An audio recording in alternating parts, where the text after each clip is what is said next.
everyone, welcome to Smart Boss Social Minds podcast. This is episode 19 and I have a wonderful guest with me here today. His name is Damian and he is a self-sabotage coach. So Damian, thank you so much for joining me on the show today. How has everything been going since the last time we spoke? Well, thanks, Alicia. Thanks for the invitation, and nice to be here to share some insights with you. What I've been up to since the last time we spoke is really just focusing in on my own podcast, which is the Self-Sabotage Show, and inviting the interesting guests to talk about their experience of sabotage, which is really about how they end up with detaching from things that are really important to them and sabotaging them. So something that they desire that they either push away, reject, or don't achieve, and they are unconscious of why that happens. So that's the kind of real work I do with my clients. I've also been doing quite a lot of virtual training online with groups of people from around the world where we do sessions, and we do it all on virtual training now. So I've been enjoying adapting my content to that and enjoying the sunshine in Sardinia, which is nice because it's sunny again today. Oh, I'm so envious because it's literally raining and really dark here today. So, and Sardinia is beautiful. So that's wonderful. Everything's been going great for you. So obviously you just touched briefly on what self-sabotage is. But for those listeners who, have never, heard of self-sabotage, because to be honest, I've heard of it. I know a bit about it, but not too much. Do you just want to dive into kind of, really where self-sabotage comes from, how to kind of identify it, and, the things that people can do to kind of tackle it, address it, and perhaps overcome it? Wow, yeah, no problem. So it's probably best if I share a story with you, because if I give you a personal example, then it kind of makes it a bit more real for people. Sure. As a young kid, I was dealing with different emotions and dealing with the separation of my parents, for example, when I was only 7.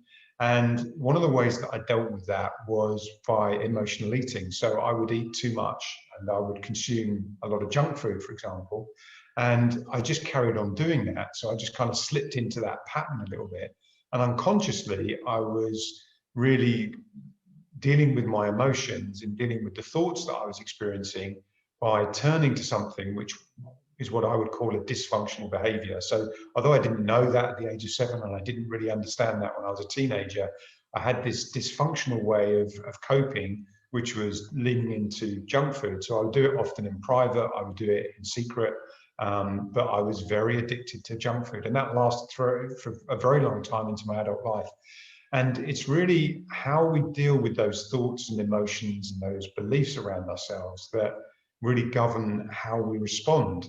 And so if we're responding with a sadness or a fear, like a worry or an anxiety, or we're responding with anger or frustration about something, it normally means that we're not then connected to what we truly want to create and something that we want to really deliver and would love to create in the world and to be the best version of ourselves. We can't be the best versions of ourselves if we're angry, sad, or we're worrying. So when somebody experiences sabotage, it normally means that the anger or the worry or stress or the fear or the sadness has taken over. And so they're often it's a reptilian response that happens inside the core of our brain, the root of our brain. It's not particularly sophisticated. It responds in a very quick way in 13 milliseconds. So it's like really, really fast. We can't really control it. So from that perspective, we are responding to certain situations that happen around us, and we often respond with a thought or an emotion that is then going to detach us from what we are truly all about. So if you take lockdown as a great example, we've all experienced it, right? Whatever country you're in right now, you've probably had some form of control or lockdown or worry about your health or your family's health or where the food and water is going to come from, all those types of things. And what happens is your fear response gets triggered. So when the lockdown happens, you're in the middle of a global pandemic, you immediately start to worry and get stressed and anxious about what's going to happen. And so you close in and you can't possibly step back and see actually the bigger picture, which is, do I really need to be concerned right now about my health, about my family's health, about the long-term future? So you lose sight of what you can create, you lose sight of what's available to you.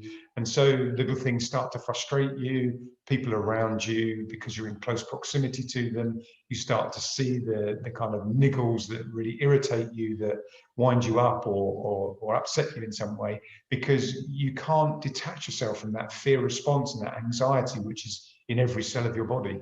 And so it's really important to kind of understand that about yourself, because when you can start to have more awareness to how you're dealing with situations like that, you can then start to control how you're going to respond. So it's about a mental fitness, it's about pivoting the way that you think, so that you can then change your thought process and you can change your response in any given moment.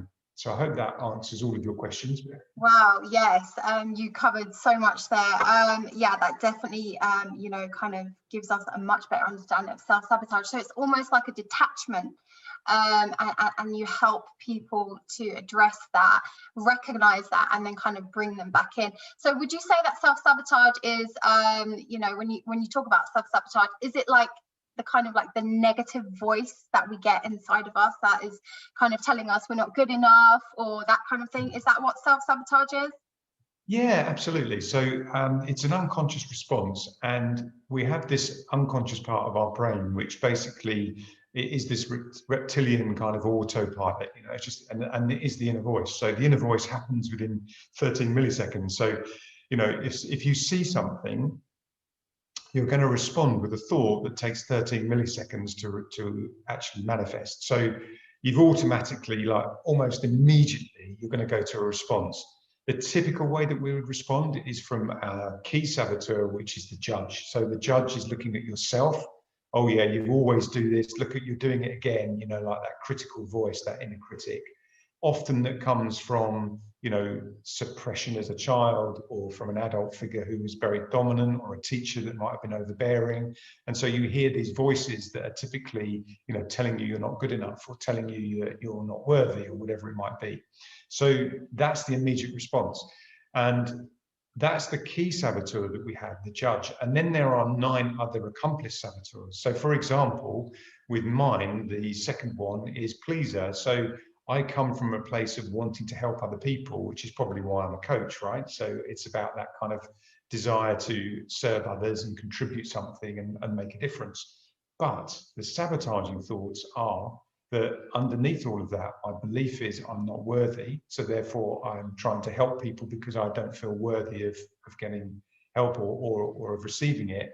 So I then don't get my own needs met, which means I then become frustrated because I'm doing things for other people, but my own needs aren't being met, and they're not showing appreciation maybe for what I'm doing. So this is how the sabotaging thought comes about. You're doing things thinking, oh, you know, I'm doing things to serve everyone else, and I'm great, I'm doing things to help others, and I feel so good about it.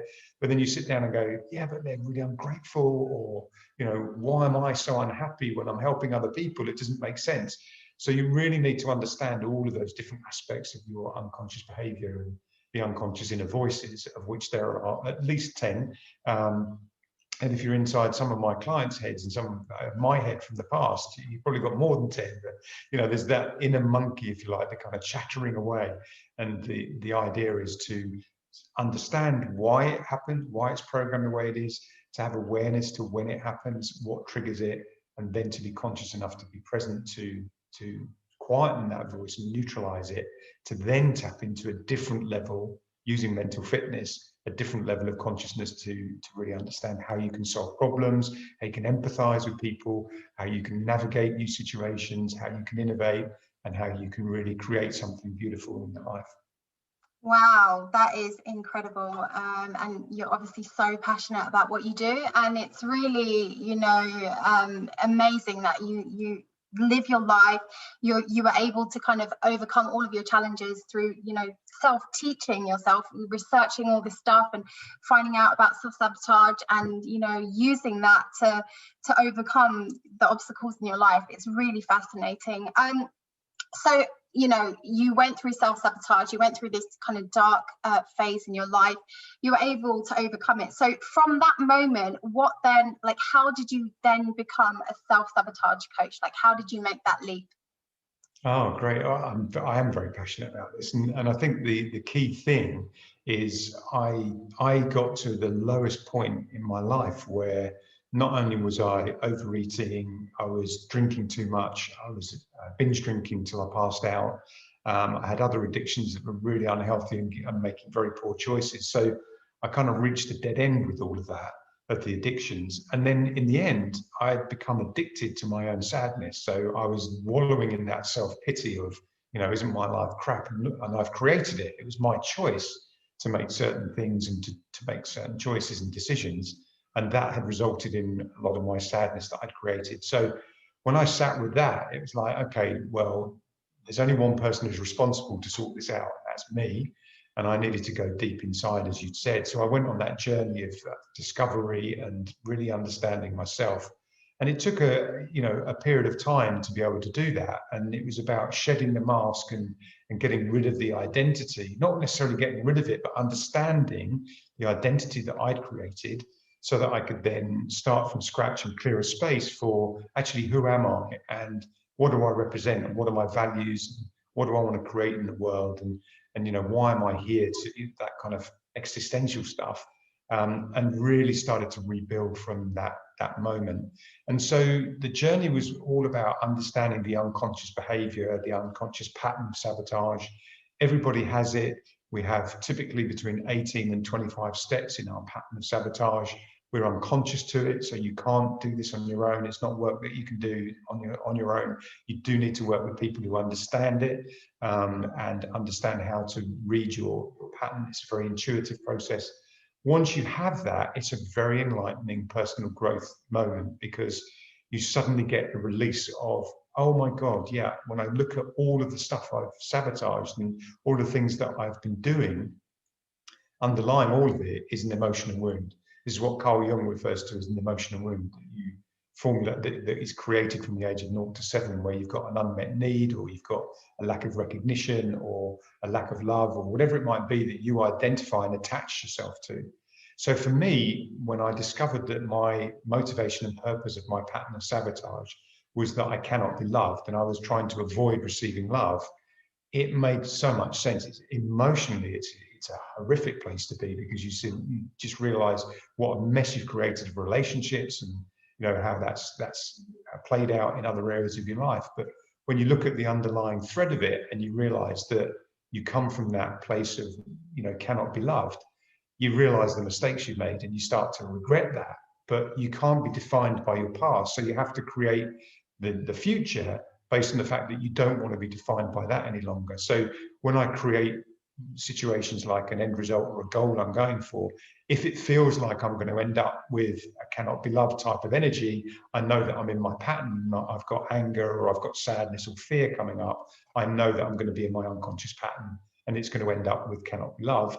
So I shift my energy and say, what would I love right now? What am I trying to achieve? What's my end result? And I'm focusing on that. That's aligned with my heart, which is aligned with my vision.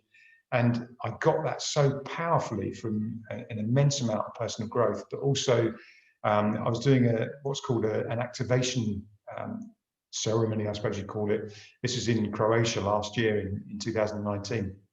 And I was in a park with about 85 guys, and we were doing this kind of tribal warrior thing, you know, like chanting and getting really into our masculine power. But then you absorb that into a very feminine energy through deep breathing and through, you know, kind of understanding how your body can integrate that power. So you take that masculine energy and then you put it through a feminine energy of being calmer and relaxed and being more conscious. And you then get in contact with what your heart wants. So you're not locked out of that. And so what was obvious was that it came screaming out of me that I wanted to heal suffering.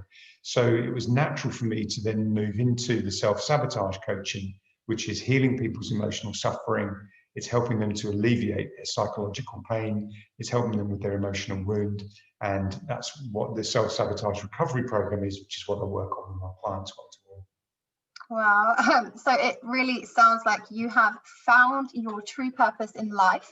and you are living that every single day, and that is really, really admirable. And it's, you know, probably the one thing that everybody is searching for. They're searching for their purpose in life. You know, I really feel like I can get a lot of information regarding purpose from you, because you are literally the living, breathing example of that. So if somebody, you know, there are a lot of entrepreneurs who probably listen to this podcast because, you know, it's an entrepreneur podcast. And I know just from experience that there are so many entrepreneurs who are still to this day, including myself, searching for that one thing that they know that they're put on this earth to do. So what would be the first steps in, you know, trying to identify that? Is that a lot of inner work? Is it like consistently working on yourself? Is there like a time frame, or is what can people do if they want to go in the direction of really finding out why they're here?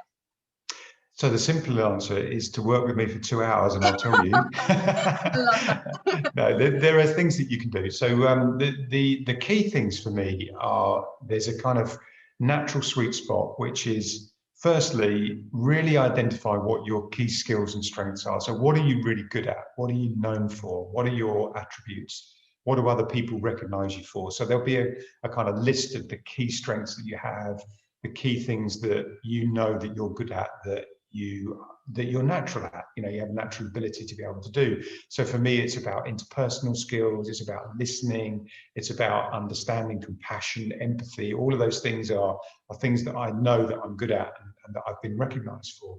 So there'll be a whole list of things that you can identify as key strengths. So that's a really good starting place. And that can take, you know, 10 or 15 minutes to sort of figure that out and really go deep into, you know, what do your family think are your strengths? What would your teachers or what would your bosses say from the past? You know, how have they described you? What are the things that you can remember that are key strengths? So that's the first thing.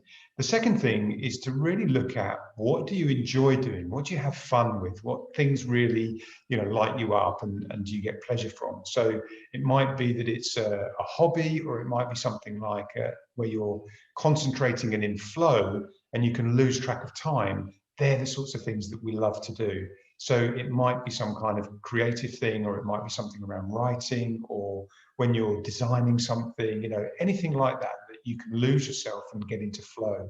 It's often something that we're doing around an activity that we have an ability to do. So we've got skills and strengths, and now we have fun doing something that we can apply those skills and strengths. Or it might be just spending time with the right people and chilling out in nature, or going for walks with the family or with the dog, or whatever it might be. So there's things that we love to do. So that's the second thing. And the third thing then is really around, what are your values? What are the things that are really important to you? What are your, if you like, what's on your list and what's not on your list? So for the majority of people, they often, when we do the values exercise, often they'll come up with, you know, something around truth, integrity, honesty. That is often very key for people, because they want to ensure that they're being treated with respect, they are showing respect for people, and they can have that honesty and integrity in a relationship. So often that would be a key one. But there's other things, such as, for me, compassion, such as, you know, making a difference and contribution. These are values for me that I align with. So when you understand your strengths, you understand what you enjoy doing, and you understand what your values are, the sweet spot that's right in the middle of all of those three is what you should be doing. That's what will make a difference to the universe, because you love doing it, you're good at it, and it aligns with your values and aligns with who you are. That's what the universe needs you to be doing, that sweet spot in the middle. Now, the worst thing is that because of our social conditioning and because of our upbringings and because of, you know, the way that our kind of belief structure is organized, we often think that, you know, we must be in a very highly paid job, we must be well qualified, we must be making a lot of money and providing. And of course, that's important. And in business, you've got to be able to make money to survive, because we're not registered charities, we're limited companies and sole traders and self-employed, and we need to support ourselves and our families. So we've got to find something that's commercially viable. So then we start to lean into that a little bit and look at the reality of, okay, well, does the world really need, you know, somebody who is an expert in stained glass windows? Well, yes, somewhere there is a need for someone who is an expert in stained glass windows. Can you sustain a viable business from that? Possibly, but your market is going to be very small and your expertise is going to be something that those people really need. So you've got the opportunity to then look at, well, I can charge a lot of money for what I do because there's a real need for it in this particular market. So you get much more definition around where your marketplace is and much more defined around who your key target avatar is, if you like. Words that you're probably familiar with and hopefully most business owners understand. But you get much clearer on your message and much clearer about who you're targeting your messages at. So I think it's important to not only align from the universal perspective of the universe needs you to take responsibility to show up and be the best version of yourself.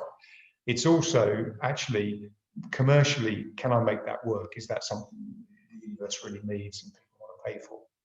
Wow, that is a superb answer. You just cleared that up so well. Thank you so much for sharing that. It really, yeah, thank you so much. That was amazing. So obviously you are an incredible human being. You're living out your purpose. You know, you are trying to reach out to as many people as possible to help them. And you know, for anyone listening, I highly recommend Damian. You know, to work with Damian. I've worked with him in the past. He's an incredible human being, and there's no doubt that you are an amazing self-sabotage coach. But obviously, you know, everyone who's building a business, they face some challenges somewhere down the line. Could you tell me, you know, kind of what challenges you perhaps face when you started building your business, or perhaps, you know, challenges that you're currently facing when looking at the business side of things? Thank you. Yeah, it's a great question. Thank you for your lovely compliments, by the way.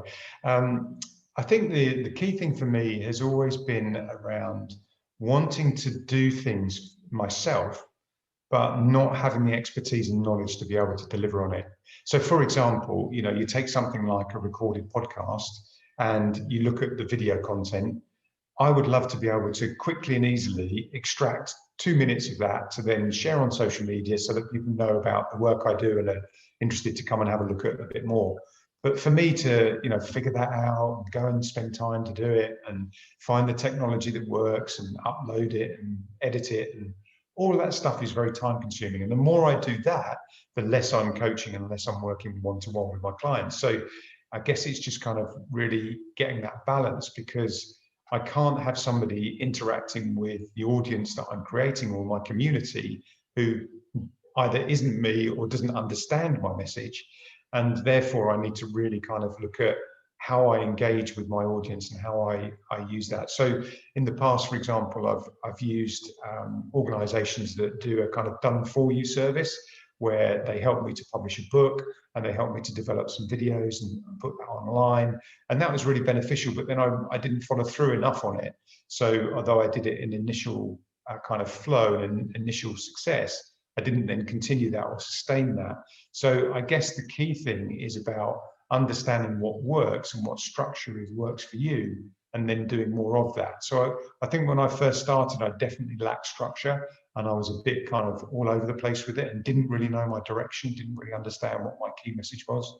So I kind of fumbled around a little bit, I guess is the way I'm thinking of it, kind of didn't have a lot of clarity. But now I've got much more clarity, I've got much more direction, you know, I know what I want to do, I know how I can make a difference, it aligns with my values, my clients get a great deal of value from it, I get fantastic testimonials, and I know that I'm on the right path. Now I just want to do more of that. So that's what my kind of focus is, I guess. Awesome. So would you say that, you know, it's all about trial and error, and just working out for each person what works for them? Yeah, totally. When I started my coaching business 15 years ago, I started out in work-life balance, and I was a trained and qualified life coach, fairly fresh. And I soon figured that actually work-life balance isn't necessarily what everyone wanted 15 years ago. So although I thought it was a great idea, it wasn't something that people really, really were looking for. Some people, yes, but not a great deal. And a lot of my experience was in the corporate business, because I'd had I've been working in organizations that were recognized as being blue chip organizations like PepsiCo, like a big match manufacturer, part Swedish Match, big American companies like Staples. You know, I had responsible positions that were kind of managerial and director level responsibility. So a lot of my background was in corporate. And corporates wanted me to come in and to be able to train their teams in how to think differently. So that was something that the corporates needed. And it wasn't something that I was necessarily wanting to do, but because there was a need there, I would fulfill that need. And I was doing that for quite a long period of time, and still do actually. But it's not my main driving force, it's not my main purpose. So it probably took me a couple of years to get through that, because it's very lucrative work. It's very rewarding in terms of financially and commercially, but it doesn't fulfill me and my purpose. So it's like a kind of mismatch and a misalignment. So it's more important for me to be aligned with what my heart wants and what I can do to make a difference than to, really make a commercial success of it. Of course, it's important to have the lifestyle that I like and enjoy, and have the resources that I need. But I'm happy with making a difference in the way that I do. That's wonderful to hear. So what about COVID? How did COVID-19 affect your business and your life, and your business and life? And what have you done to, or if you have done to kind of innovate and change things up in order to kind of address that? Yeah, it's a great question. I think the key thing was that with the bigger organizations that I've been doing training for since about 2007, actually, a lot of them have taken their training online because they wanted to get to their audience, which was global. So, people in India, people in Asia, people in America, people across the EU, and to be able to deliver training to those people, it became obvious that the technology was catching up and was getting better. So when coronavirus hit and the lockdown hit, I'd already been using Zoom and delivering online courses for probably about 2 years or longer. So we'd already got a kind of format that was working. But what happened was, I think suddenly the technology became really accessible and everyone started to use it. So much as we'd been using Skype or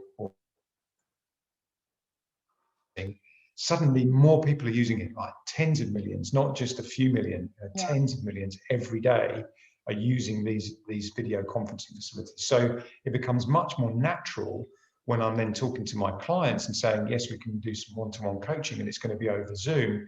They're a lot less resistant to that, because 2 or 3 years ago, if I'd have said that, they'd say, oh no, I want face-to-face. Now, of course, with social distancing and with the various aspects of, the way we live our lives, actually face-to-face becomes a complex problem, because first of all, you've got to find somewhere to meet, and that can be challenging.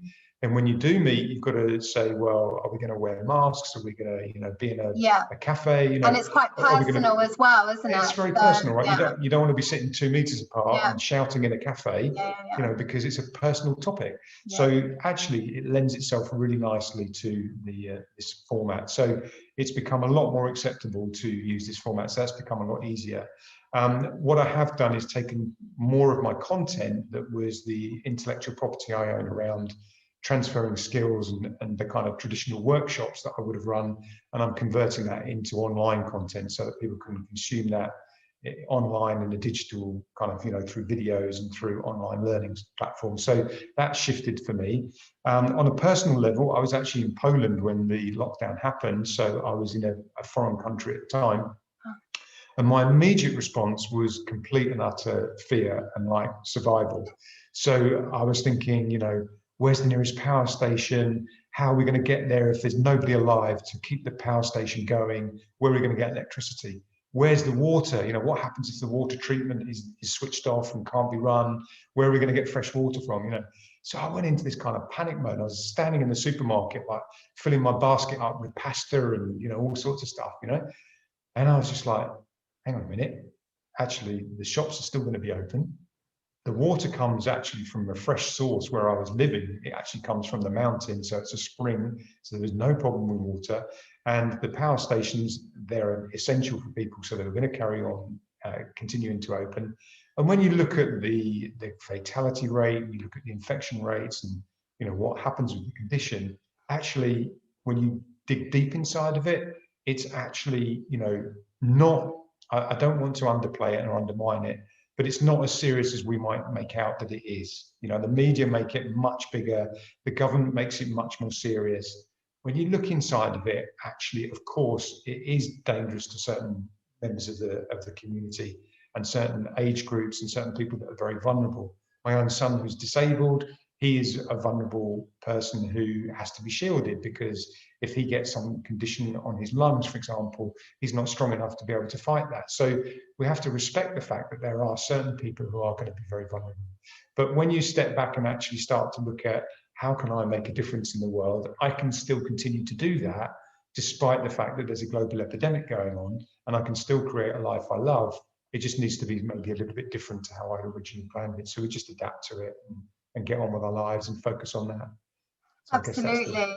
Yeah, I totally agree with you. I think, you know, we have to, or the government has to put these necessary precautions in place to protect vulnerable people. And, you know, I think it's just, as you said, it seems like a bigger problem than it is, simply because we've had to change our reality and the way we live. So I totally agree with you there. And I'm really happy that, you know, you've had some positive outcomes for your business, such as, you know, being able to do your, you know, your meetings online and everything like that. So that's amazing. So finally, I just want to ask you, what are, you know, the best things about owning your own business, being an entrepreneur, and essentially being a self-sabotage coach? So I think the main thing about being an entrepreneur and your own boss is the flexibility and freedom. Because, you know, for me, I live in Italy now, I'm living in Sardinia. You know, I can start work a little bit later, which means I can go to the beach in the morning when I choose to. It means that if I want to take an afternoon and have a siesta, I'll do that. So I can be a little bit more flexible. Whereas if I was working for an organisation that were constantly, you know, filling my diary up with meetings, etc., and I had less control and less flexibility, then I think that would be much harder. Of course, you can still find ways of doing that and making that happen. But I think the freedom of being able to make your own decisions, of having the flexibility of when you work and where you work and how you work, I think is key, and who you work with is a kind of key part.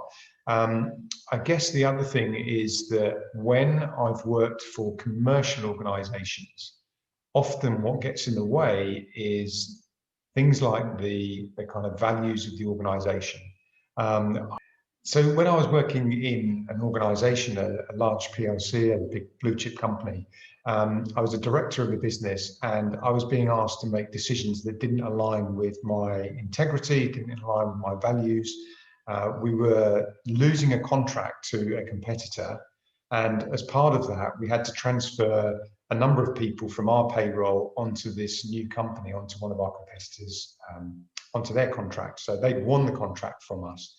And the person I was working for, the senior director above me, had asked me to take anyone who was on any kind of disciplinary or anyone who was on long-term sickness, who was underperforming, and to put them onto that contract so that they transferred out into a different organization.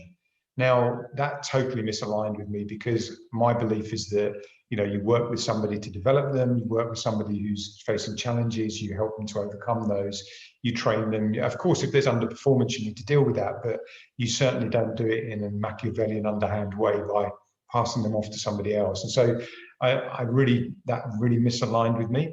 And so running my own business, I can make decisions that are more aligned with my values, and maybe those choices are not always based on, you know, commercial or on shareholders, because I've only got myself to really think about, and the people that work with me.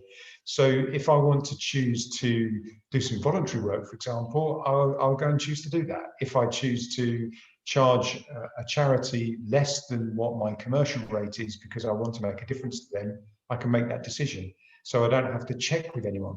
Now, someone might say that actually you need that accountability, and I have accountability structures, and I have relationships with a couple of people where I'm in accountability buddying relationships with them, and I'm in mastermind groups, etc. So I've always got people that I bounce ideas off, and people to support me in what I do, and to have a structure of checking up on me, if you like, or that I can bounce ideas off. So I do think there's a degree of that independence of being able to make your own decisions. But also, I think what is important is having some kind of accountability with a structure that works for you, of having somebody that holds you accountable. So I'm a non-exec director for family businesses, and I work with boards of directors, holding them accountable actually to say, well, this is what you said you were going to do, you know, you're not achieving that, let's go back and review. So I do strategic reviews with them, I facilitate board meetings, I'm the, if you like, the non-family member in the board, and that means that there's less emotion around in the family because they've got someone else in the room. So that works quite well as a non-exec kind of role. So I enjoy that aspect of what I do as well. Oh, that's incredible advice. Yeah, I think obviously 2 minds are better than 1, and even more minds are always better than 1. So yeah, that's amazing advice. Thank you so much for joining us on the show today. It is amazing. It has been amazing. You've shared so much value. Can you let the listeners know if they want to get hold of you, how can they follow your journey and kind of consume more of your content? Sure, thank you. One of the ways is to go to any of the podcast providers, and you can access the Self-Sabotage Show, which is the podcast which I run. Generally, we've got weekly episodes coming out. Got some amazing guests who I interview, people with very diverse backgrounds and from different perspectives of how sabotage has affected them, from overeating to alcohol, to drugs, to homelessness, to you name it. I've got all sorts of people who have been on. So it's amazing guests. And each of them share insights into how to overcome it. So hopefully people will get great value from that, just listening to that. My main website is my name, so it's damiancolhane.co.uk, and they can access my content there, and there's lots of information available. And keep an eye on social media. If people, again, type in my name and follow me on Instagram or Facebook, I do post quite a lot of content there, either on video or articles and other things that they can see and find out more about how they can deal with sabotage, and more importantly, how to overcome it. So I hope that's helpful. Yeah, brilliant. Thank you so much for joining us, Damian. It's been an absolute pleasure to talk with you. I wish you the best for the rest of the year and the years ahead. Thank you so much. Thanks, Alicia. You take care. Cheers. Take care. Bye.